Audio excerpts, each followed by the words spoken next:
আসছেন এবং আমরা বিশ্বাস করি যে অভিষেক বন্দ্যোপাধ্যায়ের এই আগমন আমাদের আরও উদ্দীপ্ত করবে, আরও সংঘবদ্ধ করবে, আরও শক্তিশালী করবে। আমরা বিশ্বাস করি তার এই আগমন আমাদেরকে প্রাণবন্ত করবে। অভিষেক ব্যানার্জি, অভিষেক ব্যানার্জি, অভিষেক ব্যানার্জি, বন্দে মাতরম, বন্দে মাতরম, বন্দে মাতরম। তৃণমূল কংগ্রেস, তৃণমূল কংগ্রেস, তৃণমূল কংগ্রেস, মমতা ব্যানার্জি, মমতা ব্যানার্জি, মমতা ব্যানার্জি, অভিষেক ব্যানার্জি, অভিষেক ব্যানার্জি, অভিষেক ব্যানার্জি, বন্দে মাতরম, বন্দে মাতরম। তৃণমূল কংগ্রেস, তৃণমূল কংগ্রেস, তৃণমূল কংগ্রেস, বন্দে মাতরম।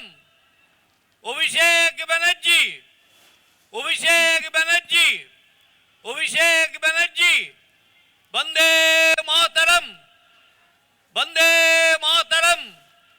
তৃণমূল কংগ্রেস, তৃণমূল কংগ্রেস, তৃণমূল কংগ্রেস, অভিষেক ব্যানার্জি, বন্দে মাতরম, বন্দে মাতরম, বন্দে মাতরম। এবার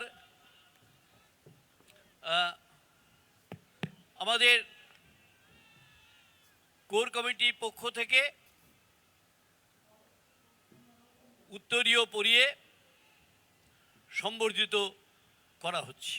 অভিষেক বন্দ্যোপাধ্যায় আমাদের নেতা, আমাদের প্রাণপ্রিয় নেতা, তাকে অভিনন্দিত করা হচ্ছে, সম্বর্ধিত করা হচ্ছে। কোর কমিটির পক্ষ থেকে আমরা সকলেই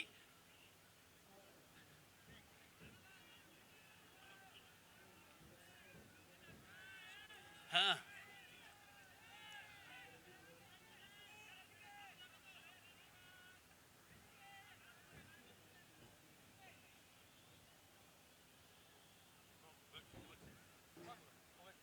হ্যাঁ সবাই বলে দিচ্ছি, হ্যাঁ সবাই বলেছি। তাহলে আপনারা বন্ধুগণ, আপনারা যে জন্য বেলা 10টা থেকে অপেক্ষা করছেন, এই দীর্ঘ সময় অতিক্রান্ত হলেও আপনাদের ধৈর্যচ্যুতি ঘটেনি, আপনাদের অভিনন্দন জানাচ্ছি।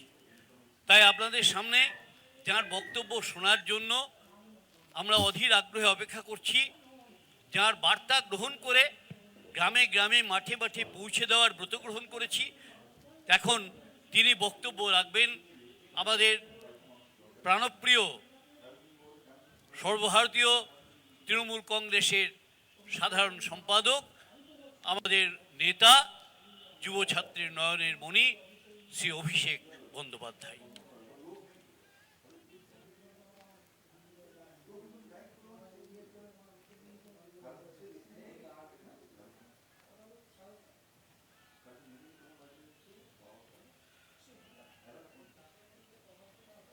নমস্কার।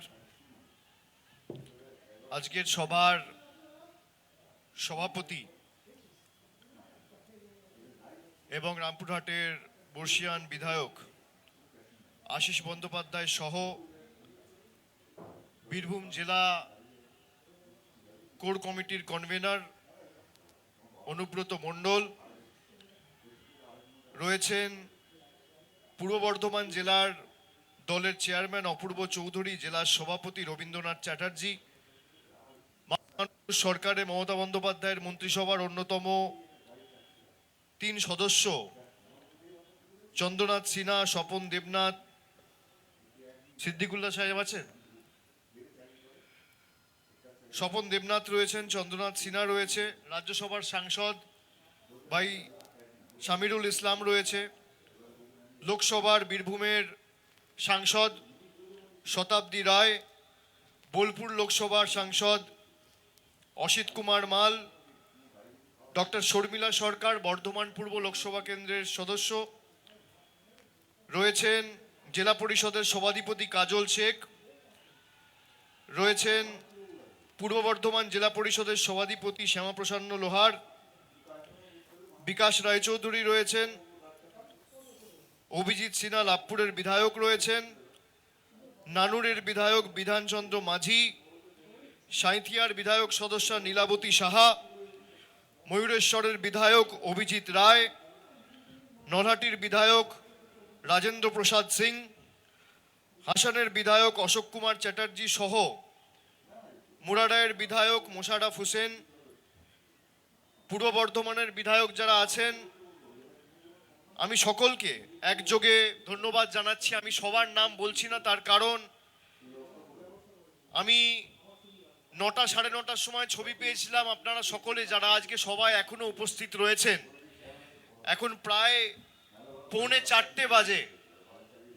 মানুষ সকাল 8:30 9টা থেকে ভিড় করা শুরু করেছে এবং যারা সকাল 9টায় এসে এই মাঠে পৌঁছেছে বা 10টায় পৌঁছেছে বা 11টায় পৌঁছেছে, তারা এই মাঠে পৌঁছানোর জন্য নিজেদের বাড়ি থেকে কমপক্ষে 2 ঘন্টা 2.5 ঘন্টা আগে বেরিয়ে, যারা পার্শ্ববর্তী জেলা বর্ধমান থেকে এসছেন, কেউ সকাল 6টায় বেরিয়েছেন, কেউ ভোর 5টায় বেরিয়েছেন।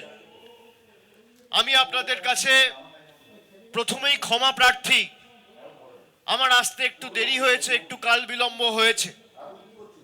আমার এখানে 12:30 1টার মধ্যে বীরভূমে পৌঁছে গিয়ে 1টা থেকে 1:30টার মধ্যে তারাপীঠ মন্দিরে পুজো দিয়ে আপনাদের সভাস্থলে আসার কথা ছিল।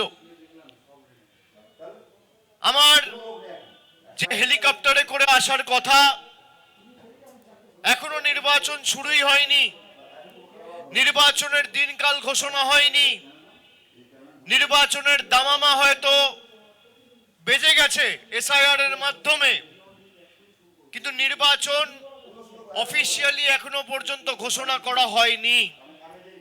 তার আগে থেকেই বাংলা বিরোধী এবং জমিদারদের চক্রান্ত, আমার হেলিকপ্টারের একটা পারমিশন যেটা সকাল 11টায় দেওয়ার কথা ছিল, এখনো পর্যন্ত সেটা দেয়নি। আমি মধ্যেখানে ভাবছিলাম গাড়িতে করে আসবো, 5 ঘন্টার রাস্তা, যদি 12টায়ও বেরোতাম এখানে পৌঁছাতে পৌঁছাতে 5টা 5:30 বেজে যেত। আমি বুদ্ধি খাটিয়ে, তাদের যা জেদ তার 10 গুণ জেদ আমার, আমি বুদ্ধি খাটিয়ে আমাদের পাশের রাজ্য ঝাড়খণ্ডের মুখ্যমন্ত্রী হেমন্ত সোরেনের সাথে কথা বলে তাদের যে হেলিকপ্টারটা ছিল সেটা আনালাম। সেই হেলিকপ্টারে করে 2 ঘন্টা দেরি হয়েছে, কিন্তু বিজেপির যা জেদ, বাংলা বিরোধী জমিদারদের যা জেদ, তার 10 গুণ জেদ আমার। আমি যদি কথা দিই, আমি কথা রাখি। আমার দেরি হলেও আমি বলেছি যত দেরি হোক আমি যাব। 10টা মানুষও যদি সভাস্থলে থাকে আমি গিয়ে বক্তৃতা দেবো, আমি কথা বলবো, তৃণমূলের হয়ে সৈনিকের কাজ করব। এটাই তৃণমূল কংগ্রেস। আমরা কোনো ধমকানি চমকানি ষড়যন্ত্র চক্রান্তে কাছে মাথা নত বা নতি স্বীকার করি না। আমি মায়েদের ধন্যবাদ জানাই যারা এখনো অপেক্ষা করছেন, 6 ঘন্টা 7 ঘন্টা ধরে যারা সভাস্থলে অপেক্ষা করে। আমি যেখানে তারাপীঠে নেমেছি 12 কিলোমিটার রাস্তা সভাস্থল পর্যন্ত, যতদূর গাড়িতে এসছি, গাড়ির থেকে আসার সময় দেখছি রাস্তার দুপাশে দুধারে মানুষের জমায়েত, সাধারণ মানুষ থেকে তৃণমূল কংগ্রেসের রাজনৈতিক কর্মী সমর্থকরা যে কৃতজ্ঞতা ভালোবাসার ঋণে আমাকে আবদ্ধ করেছে, আমি তাদের কাছে চিরঋণী।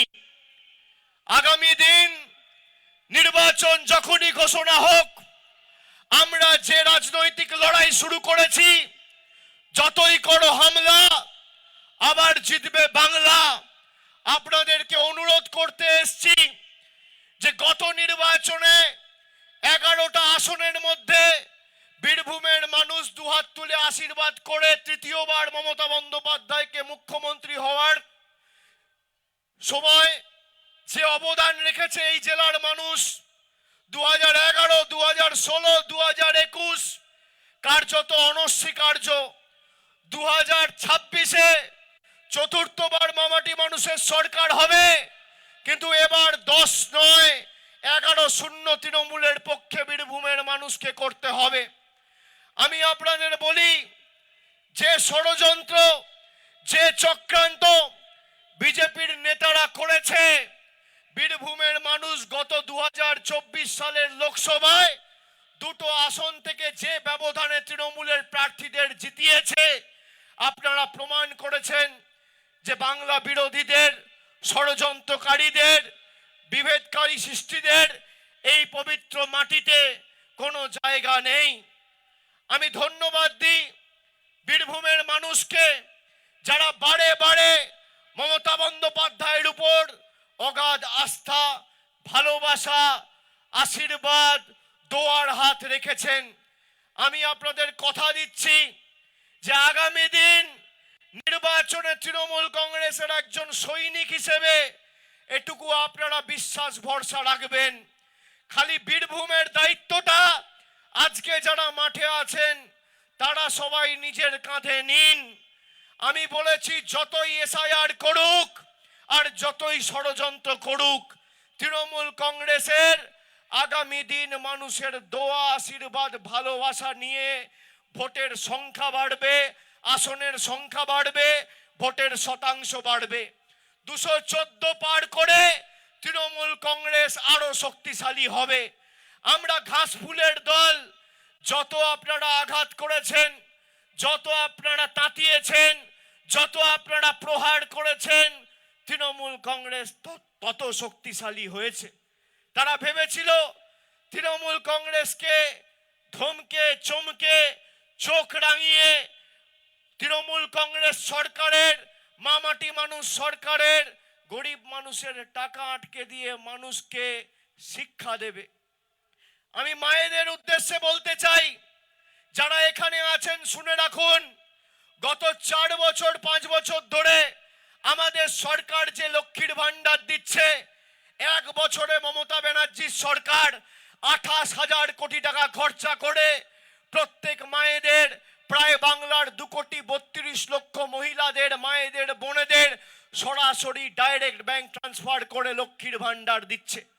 এই বিজেপি নেতারা 2024-2023-এর পঞ্চায়েত, আজ থেকে 2 দিন আগে বিজেপির একজন রাজ্য কমিটির নেতা, নাম তার কালীপদ সেনগুপ্ত, সে বক্তব্য রাখতে গিয়ে বলছে যে আমি স্বামীগুলোকে বলবো, যাদের বউরা লক্ষ্মীর ভান্ডার পাচ্ছে তাদেরকে বাড়িতে বন্দি করে রাখো।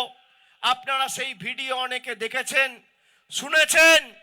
আমি আপনাদের বলি, যতদিন মমতা ব্যানার্জি আছে, এরা আপনার লক্ষ্মীর ভান্ডারের দিকে চোখ তুলে দেখার বা আঙ্গুল তুলে কথা বলার ক্ষমতা পর্যন্ত রাখবে না। মমতা বন্দ্যোপাধ্যায়ের সরকার যতদিন থাকবে, আপনি যেভাবে মাসের প্রথমে লক্ষ্মীর ভান্ডার পাচ্ছেন, সারা জীবন পাবেন। বিজেপির যত বড় শক্তি, যত বড় নেতা চেষ্টা করুক আটকাবার, আটকাতে পারবে না।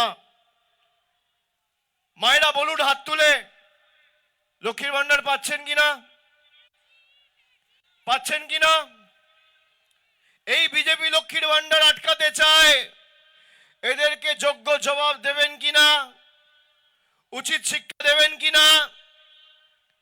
আমি আপনাদের রেকর্ডিংটা শোনাচ্ছি।